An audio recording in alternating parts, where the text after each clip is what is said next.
ហេតុផលចម្បងដែលថៃបដិសេធក្នុងការទទួលយកសំណើរបស់លោកដូណាល់ត្រាំដើម្បីបញ្ចប់ជម្លោះព្រំដែនជាមួយកម្ពុជានោះគឺក្នុងគោលបំណងចង់កម្ចាត់សមត្ថភាពយោធារបស់កម្ពុជាដើម្បីបន្សាបការគំរាមកំហែងរយៈពេលវែង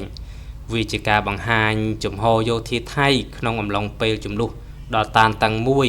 ដែលត្រូវបានលើកឡើងដោយនាយសេនាធិការកងទ័ពភូមិន្ទថៃបើតាមនាយសេនាធិការកម្ចាត់នេះសំដៅលើការបន្សាបអាវុធគន្លឹះរបស់កម្ពុជាយើងត្រូវតែបំផ្លាញទីតាំងបញ្ជាការនិងបណ្ដាញកំភ្លើងធំរយៈចម្ងាយឆ្ងាយដែលពួកគេប្រើសម្រាប់គំរាមកំហែងដល់ទឹកដីនិងភូមិឋានរបស់ប្រជាជនថៃការកម្ចាត់សមត្ថភាពយោធានៅក្នុងបរិបទជម្លោះយោធាមិនចាំបាច់មានន័យថាការចូលលោកលុយឬកំទេចកងទ័ពទាំងស្រុងនោះទេវាសំដៅទៅលើគោលដៅយុទ្ធសាស្ត្រមួយចំនួនដូចជាការបំផ្លាញហេដ្ឋារចនាសម្ព័ន្ធយោធាដូចជាទីតាំងបញ្ជាការកន្លែងផ្ទុកគ្រាប់រំសេវឃ្លាំងអាវុធនិងផ្លូវផ្គត់ផ្គង់សំខាន់របស់កងទ័ពកម្ពុជានៅតាមតំបន់ជម្លោះឬក្បែរព្រំដែនការបន្សាបអាវុធគន្លឹះដូចជាការបំផ្លាញប្រព័ន្ធកំភ្លើងធំរយៈចម្ងាយឆ្ងាយឬរ៉ុកែតដែលកងទ័ពថៃចាត់ទុកថាជាប្រភពនៃគ្រោះថ្នាក់ការដកកងទ័ពចេញពីតំបន់រសើបតាមរយៈការវាយប្រហារដើម្បីបង្ខំកងទ័ពកម្ពុជាឲ្យដកថយពីតំបន់មានជម្លោះព្រំដែន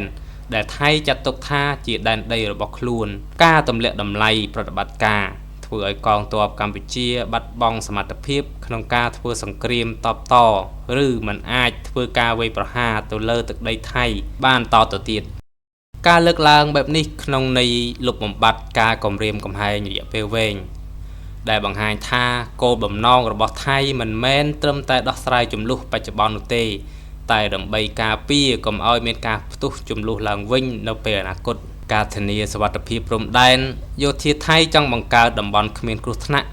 ដែលធ្វើឲ្យកងទ័ពកម្ពុជាមិនអាចដាក់ពង្រាយអាវុធធុនធ្ងន់នៅតាមព្រំដែនបានយ៉ាងងាយស្រួលការទាមទារសិទ្ធិផ្ដាច់មុខលើតំបន់មានជម្លោះថៃបង្ហាញឥទ្ធិពលយោធាដ៏ខ្លាំងក្លាគឺជាមធ្យោបាយមួយដើម្បីបញ្ជាក់ថាថៃមានការគ្រប់គ្រងជាក់ស្ដែងលើតំបន់មានជម្លោះដែលនឹងជះឥទ្ធិពលដល់ការចរចាព្រំដែននាពេលអនាគតការដាក់វិន័យគឺជាយុទ្ធសាស្ត្រយោធាមួយដែលចង់បង្ហាញឲ្យគូប្រជែងដឹងថាការបង្កហេតុឬការចូលឈ្លានពានទឹកដីរបស់ខ្លួននឹងត្រូវទទួលការឆ្លើយតបយ៉ាងធ្ងន់ធ្ងរដែលអាចបម្រើជាការទប់ស្កាត់រយៈពេលវែងចំពោះជំហររបស់ថៃនៅពេលនេះគឺផ្ដល់អាទិភាពដល់ដំណោះស្រាយកម្លាំងជាជាងដំណោះស្រាយការទូតឬការសម្របសម្រួលពីភាគីទី3ដូចជាសំណើរបស់លោកត្រាំជាដើមភាពមិនជឿទុកចិត្តលើការទូតការប្រើប្រាស់ឃ្លានេះបង្ហាញពីភាពអស់ជំនឿឬការមិនទុកចិត្តរបស់ថៃលើការចរចាជាមួយកម្ពុជាដែលតែងតែនាំឲ្យមានការបំពានកិច្ចព្រមព្រៀងបាត់ឈប់បាញ់ម្ដងហើយម្ដងទៀតដូច្នេះពួកគេជឿថាមានតែដំណោះស្រាយយោធាទេទើបអាចធានាបាននៅសន្តិសុខពិតប្រាកដការឆ្លើយតបនឹងនយោបាយផ្ទៃក្នុងដោយដែលបានលើកឡើងពីមុនជំហររឹងមាំនេះត្រូវបានប្រើដើម្បីគ្រប់គ្រងរដ្ឋាភិបាលនៅក្នុងស្រុកនិងឆ្លើយតបទៅនឹងអារម្មណ៍ជាតិនិយមសរុបមកជំហររបស់នាយសេនាធិការកងទ័ពភូមិន្ទថៃគឺជាការប្រកាសពីគោលនយោបាយឈ្លានពានដែលផ្ដោតទៅលើការកាត់បន្ថយយ៉ាងដាច់ខាតនៅសមត្ថភាពវាយប្រហាររបស់កម្ពុជាដើម្បីលុបបំបាត់ការគំរាមកំហែងពីខាងកម្ពុជាចំពោះអធិបតេយ្យភាពរបស់ថៃទាំងក្នុងពេលបច្ចុប្បន្ននិងអនាគត